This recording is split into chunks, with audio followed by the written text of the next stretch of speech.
warahmatullahi wabarakatuh. Hai teman-teman, kembali lagi nih sama aku Ardeni Wulandari dengan NPM 19130220057.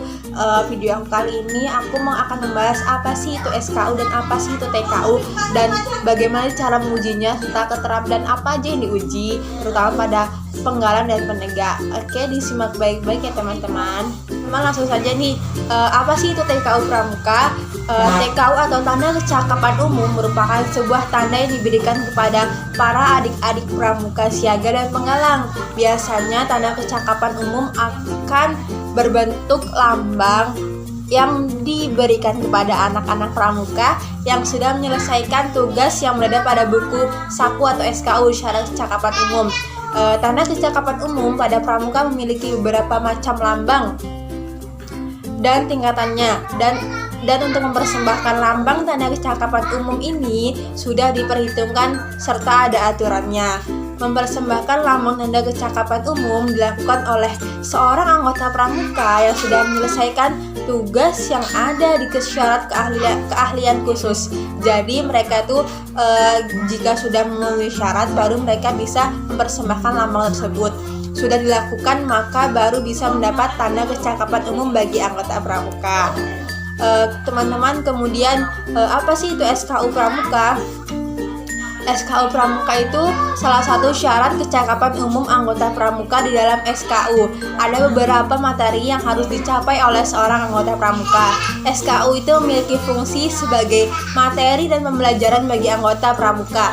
SKU yang berperan aktif dalam penanaman sikap dan nilai-nilai pramuka, sehingga SKU itu jauh lebih ke arah materi di dalamnya, terbagi dari beberapa terucap.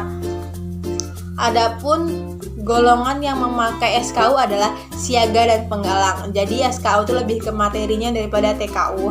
Teman-teman, berikut cara menguji SKU, yaitu ujian dilaksanakan secara perorangan satu demi satu, tidak secara berkelompok. Seandainya terdapat mata ujian yang dilakukan secara berkelompok, misalnya baris berbaris dan berkebun, penilaian tetap dijalankan perorangan. Kemudian mata ujian ditentukan oleh peserta didik yang diuji, tidak harus berurutan dan dilaksanakan dalam bentuk praktek secara praktis. Waktu ujian juga itu ditentukan sesuai dengan kesepakatan antara pembina atau pembantu pembina dengan yang diuji. Kemudian penguji hendaknya berusaha agar proses ujian itu dirasakan oleh peserta didik sebagai proses pendidikan yang menyenangkan. Jadi nggak tertekan gitu peserta didiknya, harus dianggap senang dan dapat meningkatkan pengetahuan dan pengalamannya. Kemudian penguji juga tuh hendaknya memperhatikan batas-batas kemampuan mental, fisik, dan inteligensia, emosi, dan jiwa sosial pramuka yang diuji. Dan penguji juga itu harus memperhatikan ikhtiar, keteguhan, serta sesungguhnya mereka yang sudah dijalankan oleh yang teruji.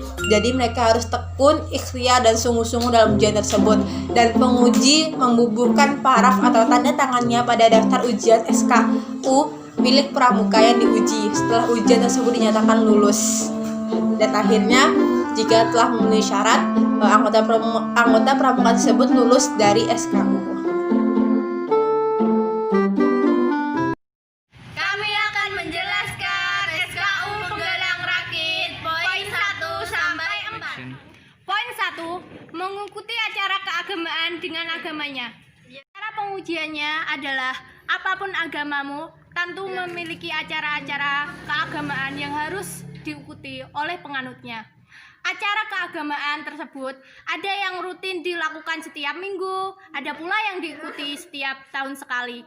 Seorang anggota pramuka yang baik tidak akan pernah lalai dan alpa mengikuti acara keagamaan yang dianutnya.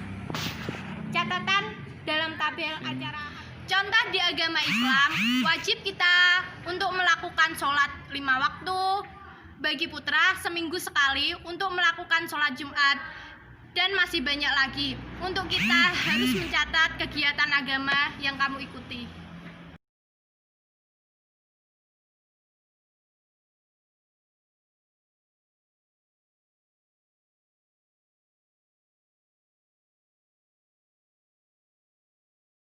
Teman-teman, itulah tadi video singkat mengenai SKU dan TKU. Apabila ada kata-kata yang kurang berkenan, aku mohon maaf. Kepada Allah mohon ampun. Aku akhiri. Wassalamualaikum warahmatullahi wabarakatuh. Sampai jumpa di video aku selanjutnya ya.